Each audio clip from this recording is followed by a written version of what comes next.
Hello friends. आइए model की दूसरी क्लास में आज शुरुआत करते हैं जिसमें हम विल एंड वुड दोनों को साथ में पढ़ेंगे। और उम्मीद करता हूं कि आपको शेल की क्लास अच्छे से समझ आ गई होगी। अगर उसमें कोई सवाल है तो आप पीडीएफ में जाकर के और नए तरीके सीख कर अपने कंफ्यूजन को दूर कर सकते हैं। शेल के ऊपर बहुत डिटेल में वहां पर आपको एक्सरसाइज दी गई है, उन एक्सरसाइज को कीजिए, फिर खुद दिमाग लगाकर समझिए। अगर आपको नहीं समझ आ रहा है तो आप हमारी संडे क्लास में आकर आप अपना कंफ्यूजन लाइव दूर कीजिए कि आपको ये प्रॉब्लम है, विल में आपको ये चीज समझ में नहीं आई, तो हम आपको वहां पर शेल हो विल हो अच्छे से डिटेल में समझाएंगे और आपकी लाइव प्रैक्टिस करवाएंगे ताकि आपका कंफ्यूजन दूर हो सके। बिना देर किए देख लेते हैं कि विल और शेल का यूज कैसे होगा। सबसे बड़ी बात है, जैसे शेल का यूज होता था 40%, वहां विल का किसी भी काम को करने का 50-50 काम होता है कि 50% संभावना है कि आप काम करोगे और 50% नहीं करोगे। और वुड बड़े पोलाइट वे में हम यूज करते हैं, मतलब कोई चीज को बहुत प्यार से कहना हो तब हम पोलाइट वे में करते हैं इसका इस्तेमाल। कोई भी एक्शन हो, कोई भी बात कहनी हो तो हम बड़े प्यार से कहते हैं। सबसे पहले रेड कलर की तरफ चलेंगे, हम वुड को और विल को देखेंगे। विल इज इक्वल टू ग। जब किसी सेंटेंस का अंत जो है लास्ट में ग से हो, मैं पढ़ूंगा, मैं जाऊंगा, मैं खाऊंगा, मैं सोऊंगा, मैं पीऊंगा, मैं खेलूंगा, मैं रोऊंगा, इस तरीके से ग में हो तो आप विल का इस्तेमाल कर सकते हो फर्स्ट पर्सन के साथ, यानी कि आई और वी के साथ। आई और वी के साथ जब आप इसका प्रयोग करोगे तो इसका सीधा मतलब होगा कि आप 50% कोई काम करोगे और हो सकता है 50% आप काम नहीं करोगे। श्योरिटी नहीं होती है, 50-50 होता है। तो देख लीजिए, लिखिए एक sentence, I will go to Delhi. मैं दिल्ली जाऊंगा। अगर आपको ऐसा बोलना है तो आप बोलेंगे I will go to Delhi. अब इसको प्रैक्टिस कीजिए, I will see, I will sleep, I will get up, I will wake up. इस तरीके से छोटे छोटे सेंटेंस बनाइए और उनके ऊपर पूरी प्रैक्टिस कीजिए कि फ्यूचर में कोई एक्शन करना हो तो कैसे बोलोगे। आई विल टेक टी, मैं चाय पीऊंगा। I will take food, I will have food, I will eat food. इस तरीके से बोलिए, मैं खाना खाऊंगा। और आई विल टेक बाथ, मैं नहाऊंगा। Okay, I will take shower, इसका मतलब भी है मैं नहाऊंगा। तो आप जो भी करना चाहते हैं उसको आई और विल के साथ बनाएं। पहले आई का क्लियर कर ले, ही शी इट दे वी, बाकी सब अपने आप क्लियर होना शुरू हो जाएंगे। नेक्स्ट सिचुएशन में चलते हैं, बहुत ही प्यारी सिचुएशन है दूसरों के लिए। She will buy a car. अब यहां पर 50 नहीं है, ये ऐसे मान लीजिए कि she will buy a car, कोई किसी के बारे में बात कर रहा है और श्योरिटी में कहना चाहता है तो 100% मतलब 90% बात क्लियर है जब विल का इस्तेमाल ही शी इट के लिए हो, यानी कि थर्ड पर्सन के लिए हो। आई वी फर्स्ट पर्सन होते हैं, he she it third person होते हैं, you your you second person होते हैं।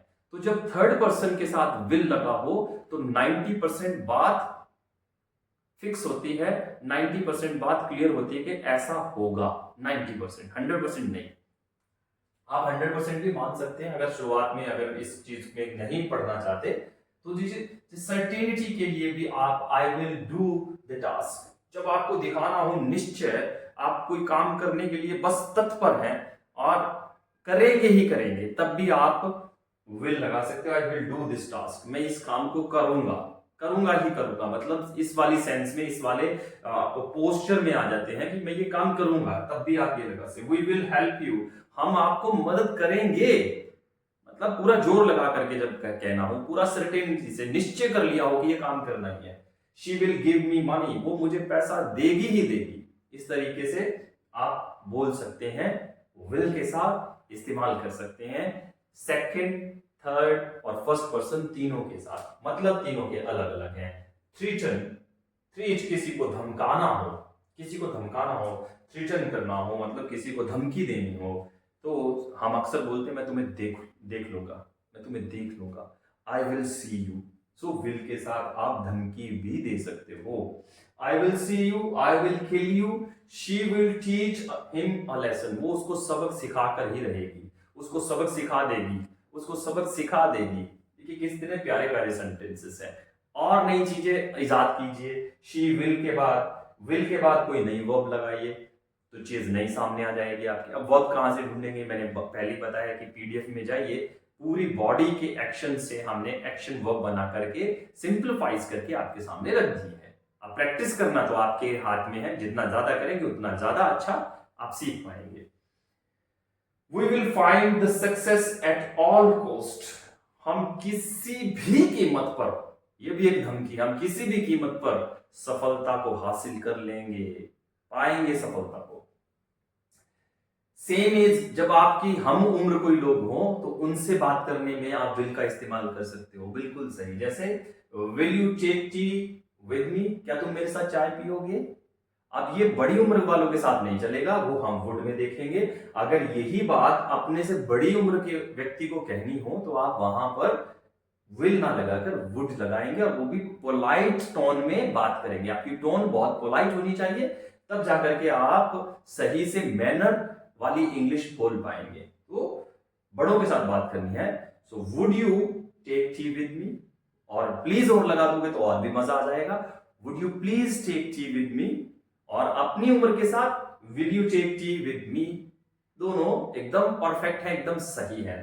सवाल पूछने के लिए सब्जेक्ट से पहले विल को ले जाइए। विल यू कीप मम, क्या तुम चुप रहोगे। मम का मतलब, कीप मम एक मतलब फ्रेजल वर्ब है जिसको आप बोल सकते हो। कीप मम दो शब्दों को मिलाकर के बना है, चुप रहना, किसी का बात के लिए चुप हो जाना।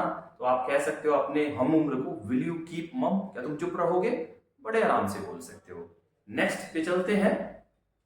वुड का इस्तेमाल पोलाइट मैनर में, ज्यादातर वुड का इस्तेमाल प्यार से बात करने में किया जाएगा, ये बात याद रखिएगा।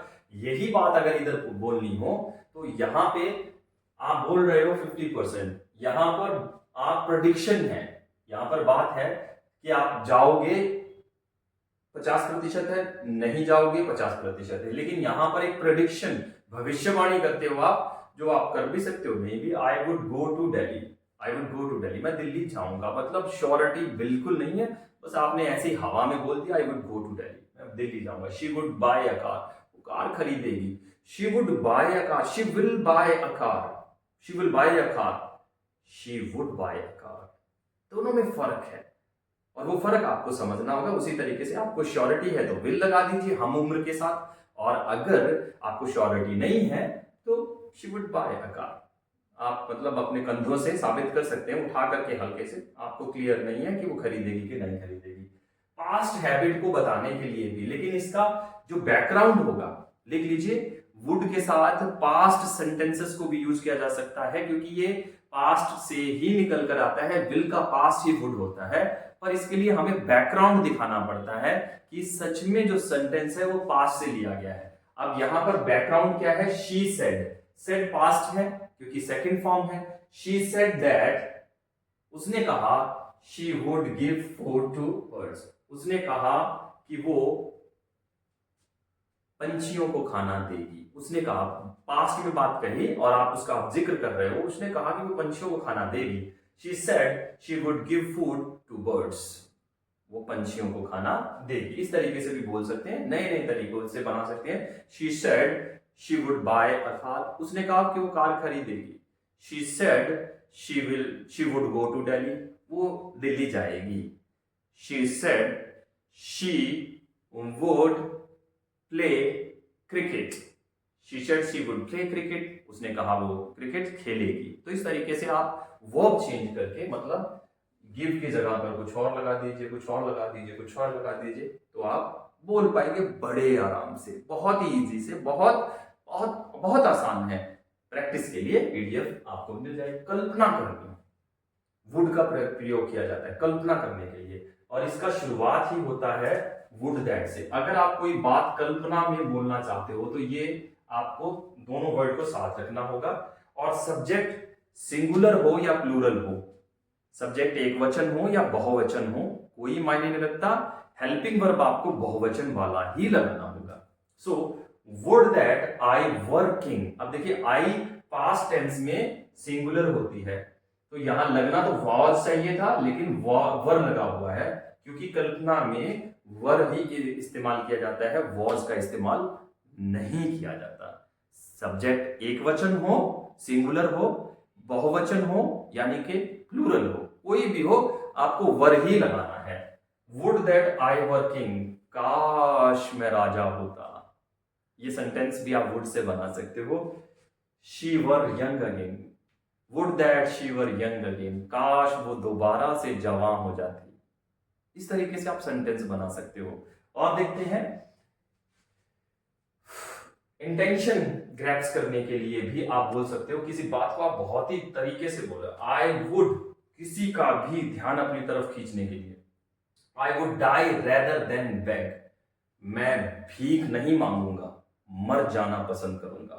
मैं भीख नहीं मांगूंगा मतलब डायलॉग बाजी कर सकते हो आप। मैं भीख नहीं मांगू, इंटेंशन ग्रैप्स करना है, अपनी तरफ ध्यान देना है। I would suffer rather than cheat, मैं तकलीफ उठा लूंगा, धोखा नहीं दूंगा। मैं तकलीफ उठा लूंगा, धोखा नहीं दूंगा। I would suffer rather than cheat. तो इस तरीके से आप आई वुड रेदर के साथ, आई वुड रेदर देन के साथ भी सेंटेंस बना सकते हो, लेकिन आपका फोकस होना चाहिए कि यहां भी वुड लग गया, हम वुड का इस्तेमाल सीख रहे हैं। रिस्पेक्ट देने के लिए, जैसे मैंने अभी आपको यहां बताया था, विल टेक टी की जगह पर वुड टेक टी आएगा। Would you like to take tea. अब ये बात साबित हो जाती है यहां से कि आप अपने किसी उम्र से बड़े व्यक्ति के साथ बात कर रहे हैं, अपने से किसी ओहदे में बड़े व्यक्ति के साथ बात कर रहे हैं, जो आपसे बड़ा है, आपका बॉस है, आपका टीचर है, मतलब सम्मानित व्यक्ति जिसको आप सम्मान देना चाहते हो, उसके साथ बोलते हुए आप वुड ही लगाओगे, विल कभी नहीं लगाओगे। Would you please allow me to play here. कोई सामने आपसे बड़ी उम्र का व्यक्ति है और आप वहां खेलना चाहते हो, तो आप उनसे परमिशन ले रहे हो कि क्या आप मुझे यहां खेलने दोगे, तो आप वुड लगा सकते हो। Would you please allow me to play here, play here, play here, क्या आप मुझे यहां खेलने दोगे। वुड यू पे फी tomorrow.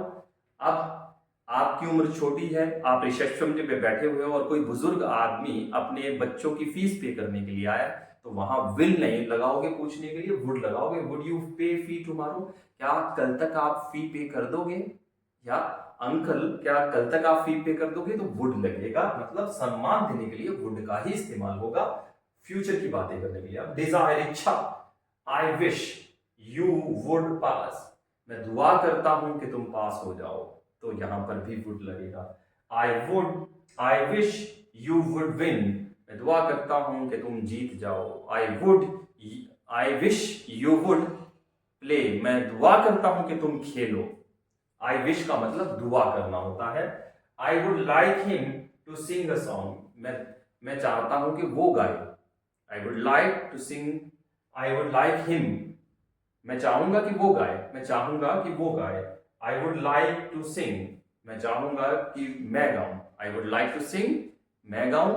I would like him to sing a song, मैं चाहूंगा कि वो गाए। सो माय डियर, इस तरीके से आप भविष्य में कुछ भी करना चाहते हो, नजदीक के फ्यूचर में करना चाहते हो, मतलब थोड़ा सा मतलब 15-20 मिनट बाद कोई काम करना चाहते हो, या थोड़ा और 2-4 दिन बाद या 1 साल बाद काम करना चाहते हो, तो वुड और विल का प्रयोग कर सकते हो। बहुत ही इजी है, याद रखना है। आपने फ्यूचर की प्रोडिक्शन के लिए, पास्ट की हैबिट के लिए लिख लीजिए। फ्यूचर की प्रोडिक्शन के लिए, पास्ट की हैबिट के लिए, कल्पना के लिए, इंटेंशन के लिए, रिस्पेक्ट के लिए और डिजायर के लिए आप वुड का इस्तेमाल कर सकते हो। इसी तरीके से फ्यूचर में बातें करने के लिए, निश्चय दिखाने के लिए, धमकी देने के लिए और अपनी हम उम्र लोगों से बात करने के लिए आप विल का इस्तेमाल कर सकते हो। बहुत ही इजी है, जस्ट प्रैक्टिस कीजिए। I will see, I will read, I will eat, I will, मतलब आई विल लगा करके पहले सीख लीजिए। छोटे छोटे सेंटेंसेस बनाइए, इतने से 3 वर्ड से ज्यादा सेंटेंस मत बनाइए। आई विल ईट, मैं खाऊंगा। आई विल प्ले, मैं खेलूंगा। आई विल सी, मैं देखूंगा। आई विल गो, मैं जाऊंगा। मतलब 3 वर्ड के सेंटेंस बनाइए, फिर उन्हीं को वुड से बनाइए। धीरे धीरे आप देखेंगे कि बहुत ही मास्टरी आ जाएगी आपके हाथ में अगर अभ्यास करते जाओगे। पॉइंट याद रख लीजिएगा बस, ये जो पॉइंट है, प्रेडिक्शन भविष्यवाणी, हैबिट पास्ट की हैबिट, कल्पना, इंटेंशन, रिस्पेक्ट, डिजायर, अगर ये आपने लिख लिया और इनको कल्पना में बोलते हुए देख लिया कि आई विल गो, अब ये डिजायर भी है कि आप जाओगे, ठीक है। ये इंटेंशन नहीं हो सकता क्योंकि आप इतना बहुत ही स्ट्रांग फीलिंग के साथ उसको नहीं बोल रहे हो। प्रेडिक्शन हो सकता है। तो इस तरीके से फील करना है आप लोगों को। बहुत ही इजी है, बहुत ही इजी है विल और वुड को। और जब हम एडवांस यानी कि नेक्स्ट पैकेज में पहुंचेंगे तो उनका सिंगल सिंगल यूज सीखेंगे और आप हैरान रह जाओगे कि इतना इजी है इंग्लिश को सीखना जिसकी कल्पना भी नहीं की जा सकती, बशर्ते आप अभी जो बेसिक कर रहे हो उसमें पूरा सीखें अच्छे से, पूरा अच्छे से सीखें, पूरा अच्छे से दिल लगाकर प्रैक्टिस करके लिख लिख कर सीखें, चीजें बहुत आसान हो जाएगी। कल की क्लास में हम मिलेंगे शुड, आउट टू और मस्ट के साथ। तीन चीजें डिस्कस करेंगे शुड, आउट टू और मस्ट के साथ। तो कल की क्लास बहुत मजेदार होने वाली है।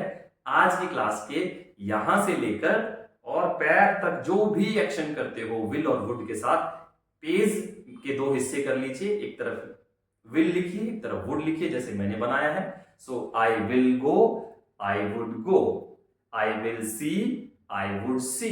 इस तरीके से सेंटेंस बना बना करके, छोटे छोटे सेंटेंस बना करके फिर उनको नेगेटिव फॉर्म में लेके जाइए। I will not go, I will not see. फिर उनको इंटेरोगेटिव में बनाइए, प्रश्न पूछिए, will I go, will I सी। जब ये भी पूरा हो जाए एक पेज, फिर चौथे पेज पर आप कीजिए विल आई नॉट गो, क्या मैं नहीं जाऊंगा, क्या मैं नहीं जाऊंगा। ये पूरा प्रैक्टिस आपको पीडीएफ में करवाया गया है, फिलहाल आप अपने से बनाइए और बाद में पीडीएफ के साथ मैच कीजिए कि आपने कितनी मेहनत की, कितना समझ आया और पीडीएफ आपको किस तरीके से, किस कद्र हेल्प कर सकती है, वो आप अपनी तुलना कीजिएगा। आपको बहुत बहुत अच्छा लगेगा कि हमारी क्लास के हिसाब से हमारी पीडीएफ भी इस तरीके से तैयार की गई है कि आपको वहां से भी बहुत कुछ सीखने को मिलेगा। प्ले स्टोर पर जाकर ऐप को प्लीज 5 स्टार रेटिंग दीजिए, बढ़िया सा मैसेज कीजिए और ज्यादा से ज्यादा लोगों को इसके बारे में बताइए। Thank you very much.